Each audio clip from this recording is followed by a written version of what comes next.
Welcome to Electroline. Now we're going to do the next three surfaces. On the previous video, we found that the surface integral across the first surface was equal to 16, the second surface 0, and the third surface 12. Now we need to do the next three, and we got a little head start. Surface number 4, we take the vector right here, which is defined up here, and we take the dot product with the dA on the left side on surface number 4, which is pointing in the negative direction. That's why we have a negative. Change in the x direction, change in the z direction, but no change in the y direction. All right, when we do the dot product, only the y components survive. So we end up with the double integral and put the negative in front. Let me make a little more space. Put the negative in front. And this component survives, x plus 2 times dx times dz. So it looks like we can rearrange the terms a little bit, put the dz in here, we'll integrate over the x first. So this is equal to negative the integral of dz times the integral of x plus 2 times dx.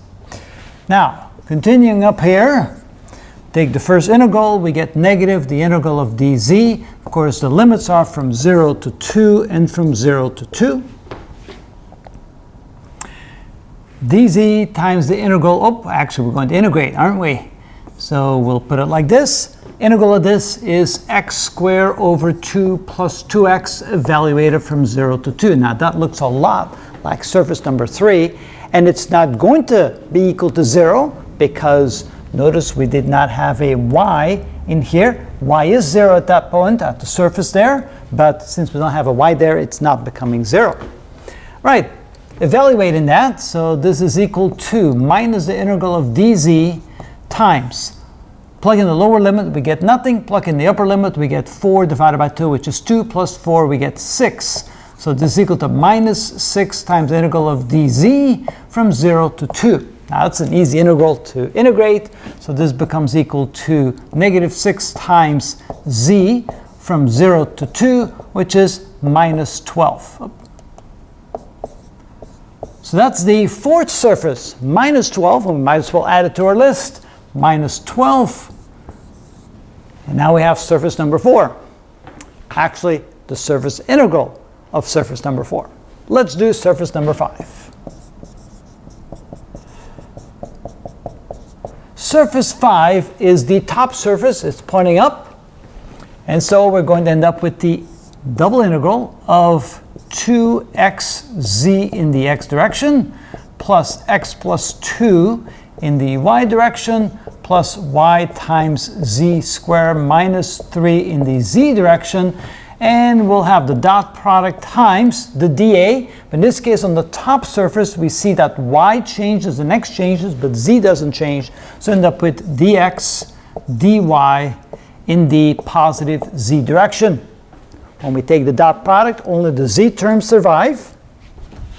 So this is equal to the double integral of y times z squared minus 3 times dx times dy. All right, on the top surface, notice that the z is constant and it's equal to 2. So this means z equals 2. We can replace every z with a 2. So this becomes 4 minus 3, which is 1. 1 times y times dy, so this can be written as the integral over dx times the integral over, remember, z is 2, so we get 4 minus 3, which is 1 times y, times dy, and again, the integration limits are from 0 to 2. We can integrate y dy, so this is equal to the integral of dx times y squared over 2 evaluated from 0 to 2. Plug in the lower limit, we get nothing. Plug in the upper limit, we get 4 divided by 2, which is 2. So this becomes 2 times the integral of dx from 0 to 2. Integrating that, this becomes equal to 2 times x evaluated from 0 to 2. Plug in the lower limit, we get nothing. The upper limit, we get 2 times 2, which is 4. So the surface integral across the fifth surface is equal to 4. And now we have one more surface to go, the one on the bottom, surface number 6. Now at surface number 6, notice that z is equal to 0, which may hopefully make things a little bit simpler. But again, we need the double integral. of our vector, which is 2xz in the x direction, plus x plus 2 in the y direction, plus y times z squared minus 3 in the z direction, and the dot product of the dA at the bottom surface. Since it's pointing downward, it's negative, so it's a negative dx dy in the z direction, like this. Again, only the z terms survive, so this is equal to the double integral of y times z squared minus 3 multiplied times dx times dy, and we can't forget about the negative, so it's equal to negative all that. But now we can go ahead and replace z by 0 on the bottom surface, z equal to 0, so this becomes minus the double integral of y times negative 3 dx dy. Here we have a negative times the negative becomes positive. We have a 3, so this is equal to 3 times the, let's put the dx first, times the integral of y times dy. The limits are from 0 to 2, like that. So here we can integrate this. So this becomes equal to 3 times the integral of dx times y squared over 2 evaluated from 0 to 2.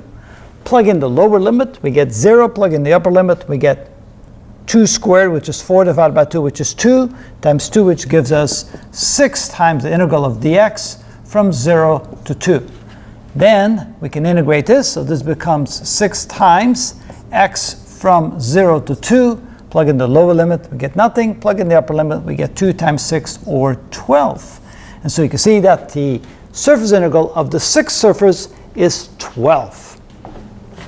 Now, if we want to have the total surface integral on all 6 surfaces, we simply have to add them all together.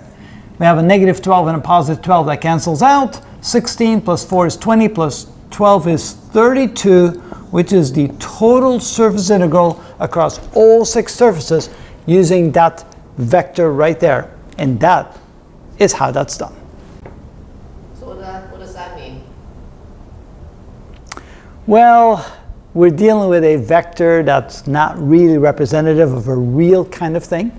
This is just an exercise to show you how to go through the process of getting the surface integral. What if it was representing something?